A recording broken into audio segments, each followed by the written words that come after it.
Hello and welcome to another episode of the Data Revolution podcast. This time my guest is Mark Nicholls, who is the consulting partner and chief executive for the Information Professionals Group. Hi, Mark. Hi, how are you? It's really great to have you join me. And can you tell me a bit about what you do?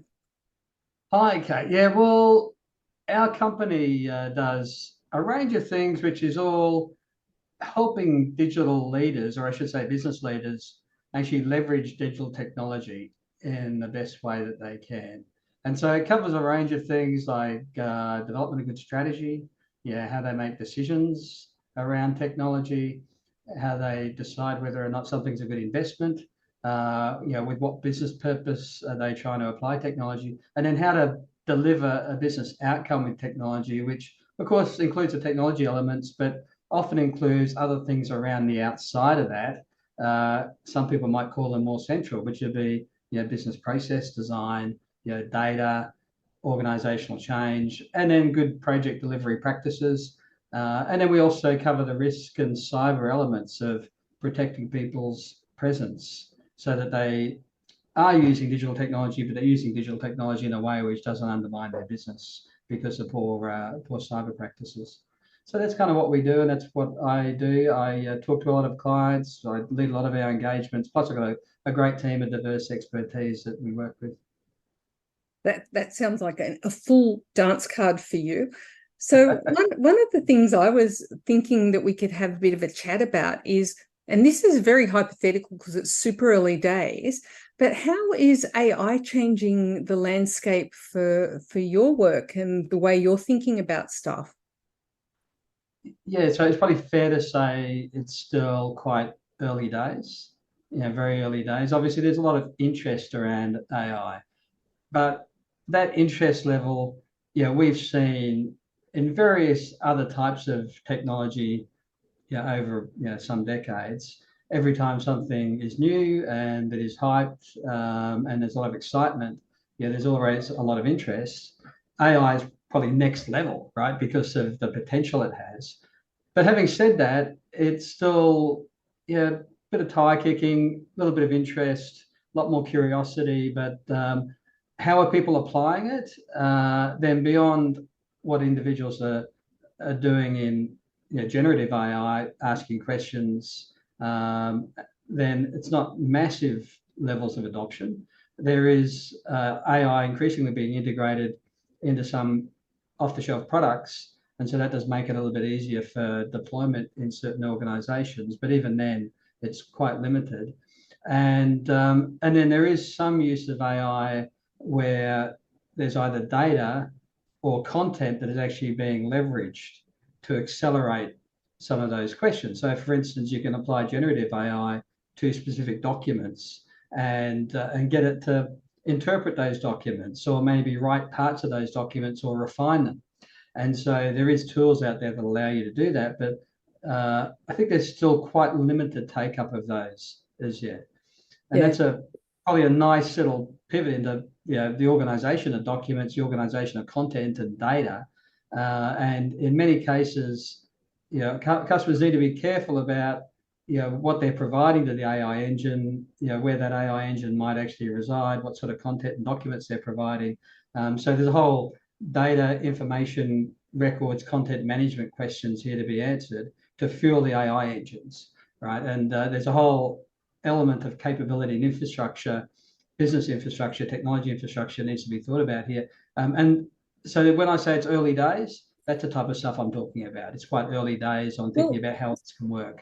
It does strike me that there might be an interesting question for you about what should organizations be doing to get ready for this world of AI that's coming up for us, to think about their infrastructure and their records and all of that stuff. So what are some of the things people should be thinking about? One of the first things would be use cases. What are the types of scenarios, the types of business problems that AI might be able to solve? And then given that, working backwards from those to go, well, what data and information do we have which actually might be helpful in allowing us to solve that? Do we have that data and information where is it? How is it organized? Who has ownership of it? What is our ethical boundaries and constraints around what we should and shouldn't be doing with that along the way? How should we be applying this new technology? So, thinking about that life cycle from data and records and information through to getting some sort of business outcome, what are the steps along the way, and what are some of the building blocks we need, and the questions we should be asking ourselves? That's really where people should be going right now. So what about a lot of my IT colleagues are talking about a lot of AI, especially generative AI stuff, as kind of shadow IT that's happening off on the side and nobody knows about it. How are some of the ways that you might be able to detect when that's happening? Well, my personal view is, shadow IT definitely, there can be a challenge for big organizations. Well, not so big either, where you've got a lot of IT which is being deployed. SaaS was an accelerator to that, of course, because it allowed business users to start using SaaS applications with their corporate credit card, for instance, and all of a sudden you had little islands of technology popping up across the organization, and when those islands of technology hold corporate data, or then needs to start integrating into other systems, or maybe that data has some privacy elements to it, then there is challenges, and shadow IT can be a real problem. In the generative AI sense, though, that tool has a pervasiveness to it, which in fact you do want everybody to be using it in a productive way. The question is, how do they use it, right? So if they're actually dropping documents in there which are valuable confidential information that you're holding, or maybe on behalf of your clients, that's not such a great thing. If it's just asking questions, then that's okay. If it's an accelerator, an individual employee's productivity and their performance, then there's really not too much wrong with that, as long as it's appropriately confidential. But so I think shadow IT elements of generative AI do apply to that shadow IT concept, but there's a whole range of outcomes that are going to be beneficial for organizations, which shouldn't really be classed as shadow IT. It's more a new set of tools. It's a bit like the tool set that mobile phones has brought us. It's brought a whole new capability for individuals to be productive and self-sufficient and innovative in their own right. Same with the internet. It's a very pervasive technology. And generative AI is different from a lot of other technology because it's very pervasive and allows individuals to be more fully empowered. So, I mean, everybody's talking about generative AI. Everywhere I go, they're talking about generative AI. It's not the only thing in AI. Like there's machine learning predictive models and stuff that have been around for a long time, and a lot of people are using them really productively. What are some of the things that you recommend to your clients to look after things like that, and how do you plan for them? Yeah. So, firstly, Kate, I'll probably have to say I'm not really an expert in AI. I will have some team members who are much more knowledgeable in this area than I am, and so those more sophisticated use of AI, definitely they fit within the enterprise IT area, as opposed to have me out. I mean, the usage of them might be out there, but you do want some form of more governed control. Doesn't mean centralized, but governed control over the way some of those tools are used. And so there can be some organizational decision making around what's used, how they're used, with what purpose. And to some degree, you want that with generative AI as well, but it's a much lighter touch governance for generative AI. So in terms of categorizing all the different types of AI, it's probably not something I can talk too much about. Oh no, just was thinking about that. But one thing that you've mentioned a couple of times is like the business decision making process and the strategy process. What sort of things do you actually recommend to your customers in that way about how they might need to evolve their decision making? Oh, completely. Yeah. So governance for some is a bit of a dirty word, it's like, oh, constraints, you're getting roadblocks in the way of us getting work done. And to some degree, that's true. But if without governance, it becomes a very messy technology landscape that gets created. And we know because we've seen customers like that have had very little governance. And so decision making gets made in quite a fragmented way across the organization. And then the technology stack and all of their technology related practices, which includes business process design and data management and so on, they're all fragmented as well. Now, if you've got an incredibly fragmented environment, it's very hard to do a lot of things very usefully because you'll have the same data residing in multiple places. Nobody will know what the source of truth is. The quality of the data isn't well understood.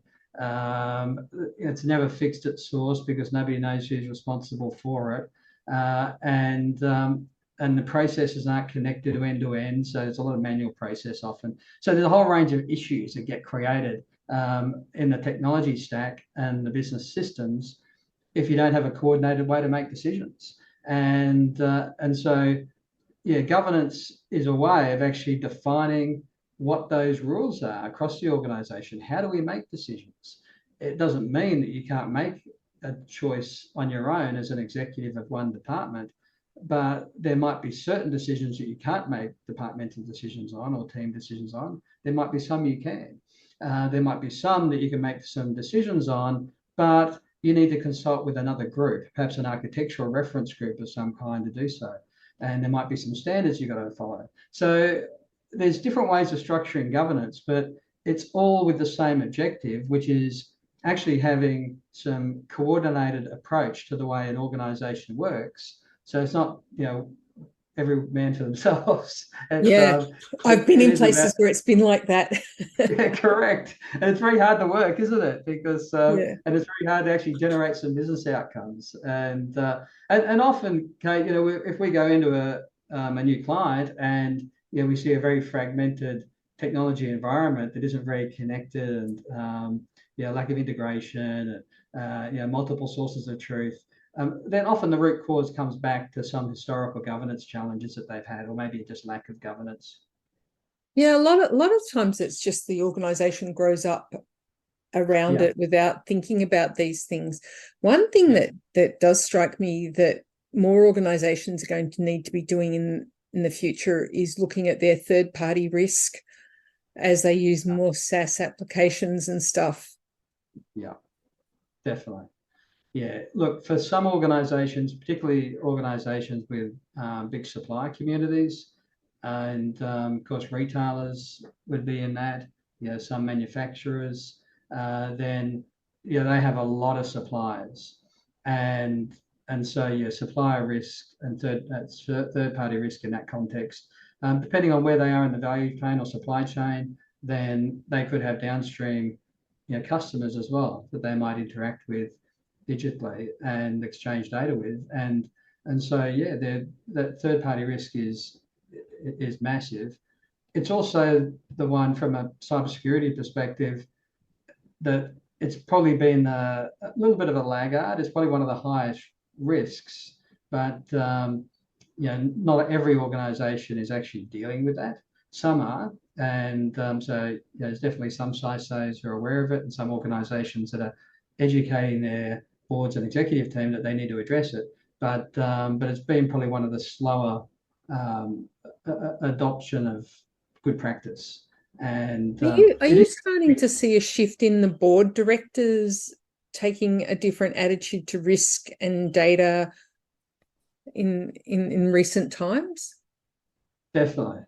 Yeah, definitely. It varies a lot, as would be the nature of us humans. Some are very advanced on thinking about cyber risk. Well, let's call it business risk firstly, because that's what cyber risk is.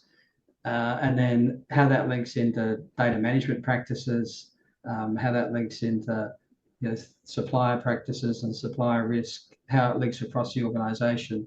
There's various levels of appreciation, motivation, interest but it's all moving in the right direction. Has been, as has been technology knowledge as well. If we go back, 5 to 10 years ago, then even technology and digital transformation type knowledge at the board level was a little bit scant for many organisations. So they're coming a long way. And a few years ago, we did track on the Australian Institute of Company Directors. They have an annual briefing, and they used to put out a booklet.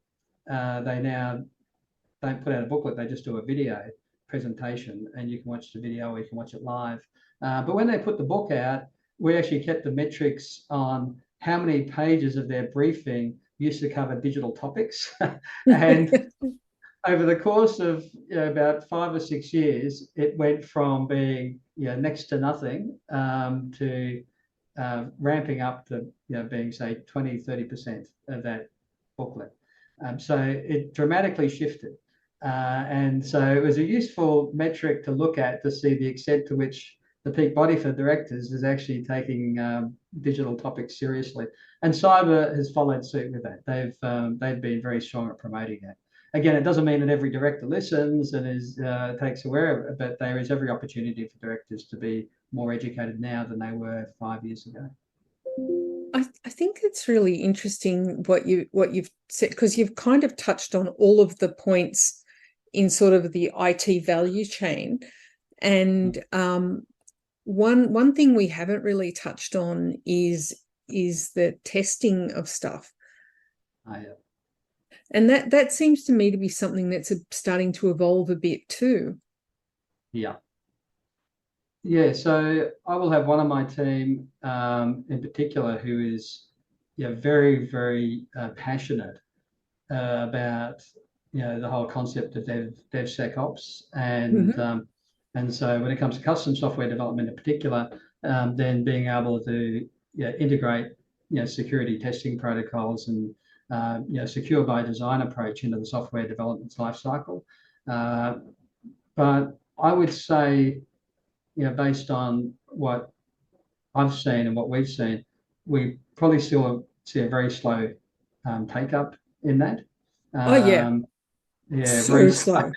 That's good. Like we're talking about it at work now. We're talking about privacy by design, security by design, but I've been trying to have those conversations for a decade, and only now are people starting to say maybe we should do that. Yeah. Still haven't done Well, it. I would argue, Kate, that even automated testing, automated regression testing, has had a very slow take up over the last sort of decade or two, right? So there's been tool sets in there which can allow automated regression testing. But look, even with our clients, and particular clients that we're running major transformation programs for, they've got a massive investment they're doing in the transformation agenda they're pursuing, in the technology to support that, and then automated testing tool sets do take another investment, and they do have a payback period, but it's an investment in the payback period on top of an existing investment and payback period, and it can be very challenging for them to justify it. So that's where I've seen the difficulty for clients. Now, I think DevSecOps, it brings a different proposition to it, particularly if you're doing custom software development, and so you're really standing up an ongoing capability, which is going to be developing for some time. So I think there is a much stronger argument to deploying that. But as you say, we're still seeing very limited take up. I think even in developers, I mean, if we talk about digital transformation for a little bit, Kate, I mean, one of the big challenges in digital transformation, which can be effectively dealt with, is the organizational change aspect. And we're not talking here about obviously communication and making people feel good about that change is an important thing, but just as important is, well, what's materially going to change in my day-to-day job, and how do people need to be getting ready for that? Obviously training is a part of it, but just accepting the fact that it needs to change, why it needs to change, and just changing the process. Like correct, many an ERP implementation is founded on lack of process redesign. Yeah, correct. And or the acceptance of business users that this is a good process, and you'll need to some combination of you'll need to follow it compliance using the stick, and this is a better way of us working because you'll get these benefits and the carrot. And but it is a big challenge. Now, if you look at DevSecOps, well, senior developers, development leads, technical leads, they can get a bit fixed in their ways. And so, and if they've grown up under a more traditional, waterfall development or even DevOps environment, then how ready are they for DevSecOps? I think that's not very would be my my guess. I've met. So there's a change process here, right? Yeah. But somebody needs to take them through. Yeah. It does sound like there's one of the interesting things in this conversation is there's been so many moving parts that we've kind of touched on that people need to take account of. Is there one thing that you want to tell people to sum up? Well, I think that's true of this industry. It is always evolving. There is always new techniques coming along. There's always new tool sets. There's always new business problems to be solved and business outcomes to be generated.